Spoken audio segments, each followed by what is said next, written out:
पे उन हाथी का सिर क्यों लगाया गया था? अगर लगाना ही था तो इंसान का सिर क्यों नहीं लगाया? और इतनी बड़ी चीज उनके गले में कैसे जो सब चीज संभव कर सकते हैं, उन्होंने गणेश जी का सिर काटा तो वही सिर क्यों नहीं जोड़ा?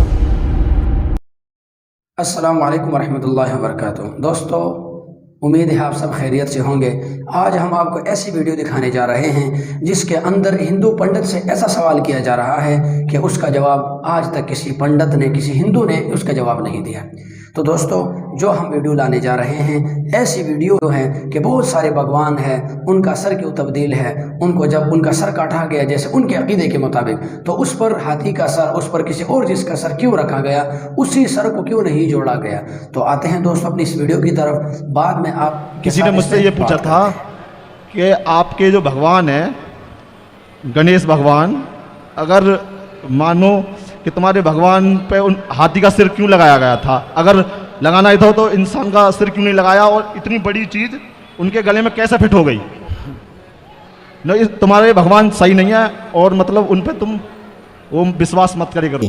अरे उनसे बोलना कि हमारे भगवान में, गणेश जी में मनुष्य का जो सिर है, मनुष्य का धड़ है, उसमें हाथी का सिर इसलिए फिट हो गया क्योंकि फिट करने वाले शंकर जी थे। इस धरती के पहले सर्जन शंकर जी हैं। सर्जन मतलब सबसे पहले बड़ा ऑपरेशन करने वाले, है ना, समझ रहे हैं? शंकर जी ने ऑपरेशन कर दिया। तो हाथी का ही क्यों किया, मनुष्य का क्यों नहीं करा? अरे भाई, गणेश जी को हाथी का इसलिए किया क्योंकि उस समय शंकर जी ने कहा था कि जो एक शर्त थी कि जो जानवर, जो लोग ऐसे सो रहे हों अपने बच्चों की तरफ पाँव करके, उनका सिर ले आना। तो कोई मिला नहीं, हाथी मिला तो हाथी का सिर ले आए। गणेश जी का पेट बड़ा है, कान भी बड़े हैं। गणेश जी के कान कैसे हैं? बड़े। गणेश जी कहना ये चाहते हैं कि ज़्यादा से ज़्यादा सुना करो और बातों को अपने ही पेट में रखा करो, किसी से कह ना दिया करो, क्योंकि कहने से बात बिगड़ जाती है। तो बड़े कान मतलब ज़्यादा सुनो। गणेश जी का मुंह किसी ने देखा आज तक? हाथी का मुंह नहीं दिखता, अंदर होता ना, सूंड लटकी रहती है। मानो ये है, कान बड़े बड़े हैं पर मुंह दिखता ही नहीं है, तो सुनना ज़्यादा है, बोलना कम है। बोले हमारे यहाँ हर देवी देवता का एक साइंटिफिक कारण है कि त्रिलोकीनाथ भगवान शंकर जो सब चीज संभव कर सकते हैं, उन्होंने गणेश जी का सिर काटा तो वही सिर क्यों नहीं जोड़ा? तो जो भूत भावन महादेव हैं, उन्होंने गणेश जी का सिर एक बात पर काटा, बात नहीं मानी। तो पहले तो गणेश जी थे नहीं। गणेश जी तभी बने जब इनके मस्तक पर जो है गज भगवान का सिर लगा। आपका प्रश्न है कि वही क्यों नहीं जोड़ा? इन्होंने एक हाथी को वरदान दे रखा था भूत भावन महादेव ने कि तुम हमारे सुत बन करके रहोगे। अब उसको सुत बना नहीं पाए तो चिंता में शंकर जी पड़ गए कि ये सुत नहीं बन पाया तो इसका वरदान कैसे पूर्ण होगा। तो अपने पुत्र का जब सिर कट गया तो इन्होंने विचार किया कि उसका वरदान भी पूर्ण हो जाएगा, वो सुत भी कहलाएगा, इनको शीश भी मिल जाएगा। इसलिए गणेश जी के सिर पर गज का सिर रखा। तो वो हिंदू दोस्त मुझसे कहेंगे कि ये गणेश जो है वो हमारा भगवान है, वो शिवा भगवान का बेटा है, भगवान शिवा। और ये उनके किताबों में लिखा हुआ है कि गणेश भगवान शिवा भगवान का बेटा है। और एक दिन जब भगवान शिवा अपने घर के बाहर निकलते हैं, उनकी बीवी पार्वती अपने जिस्म से मेल निकालती है और एक बेटा बनाती है।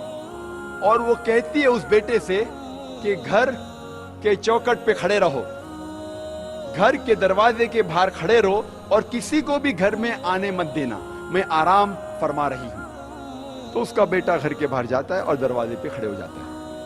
कुछ देर बाद भगवान शिवा वापस अपने घर पे लौटते हैं और जब घर में दाखिल होने जाते हैं, उस वक्त उनका बेटा उन्हें रोक देता है और कहता है, आप इस घर में नहीं जा सकते, आप दाखिल नहीं हो सकते, क्योंकि मेरी मां आराम फरमा रही है।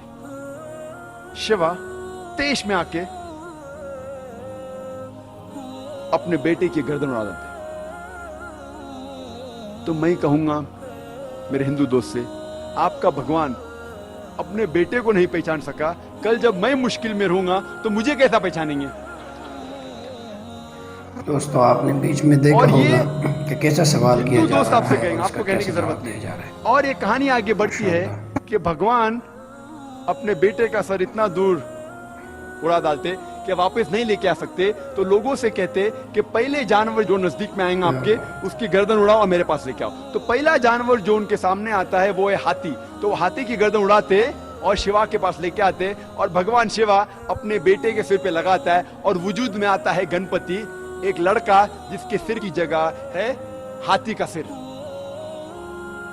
मैं कहूंगा अब इसको भगवान मानते, मेरा दोस्त कहेगा अरे जाने देना जाकिर, ये तो कहानी है। अरे लेकिन ये आपका भगवान है क्या? अरे जाकिर जाने देना, ये तो सिर्फ कहानी है। मैं कहूंगा आप मुझे साबित करके दिखाओ कि गणेश भगवान है और मैं प्रसाद खाऊंगा, क्योंकि कुरान में लिखा हुआ है कि अल्लाह के नाम का खाना मैं खा सकता हूं। बोलेगा जाने देना जाकिर, ये छोड़, कहानी है ये सिर्फ मेरे मजहब में। मैं कहूंगा नहीं, मुझे साबित करके दिखाओ, अभी मैं उसके पीछे भागूंगा। और ये बहुत आसान है, हमें किसी भी गैर मुसलमान के खुदा को गाली नहीं देना चाहिए।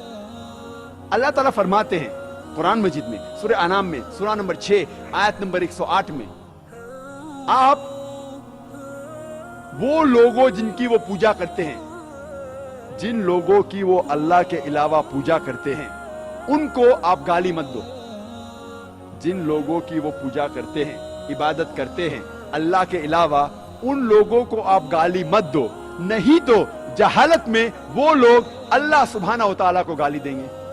तो हमें गैर मुसलमानों के भगवान को गाली देना हराम है। तो हमें कुछ नहीं कहना चाहिए, सिर्फ पूछना चाहिए ये कौन है, और वो हिंदू या वो गैर मुसलमान अपने आप अपना काम करेगा। आपको उन्हें बुरा भला नहीं कहना चाहिए, इस्लाम में इजाजत नहीं है। लेकिन ये तो पूछ सकते कौन है ये, आपका गणेश कौन है, आपका भगवान कौन है? मुंह तो खोलो। हम मुंह खोलने से डरते हैं। और मैं जिस शहर में से आ रहा हूं, बंबई, आपको शायद पता होगा उसकी फिजा कैसी है, पर अल्हम्दुलिल्लाह सुम्मा अल्हम्दुलिल्लाह, ये गैर मुसलमान मेरी और इज्जत करते हैं। ये गैर मुसलमान जब मैं जाता हूं मेरी और इज्जत करते हैं। जब मैं जाऊंगा एयरपोर्ट के थ्रू, देखते ओ जाकिर साहब आए, वो इमीडिएटली ग्रीन चैनल के थ्रू जाने देंगे। जब मैं जाता हूं दुकान पे डिस्काउंट देते, कुछ लोग फ्री भी देते। अल्लाह की बात करने से किससे डरना, हक की बात करने से क्यों डरना?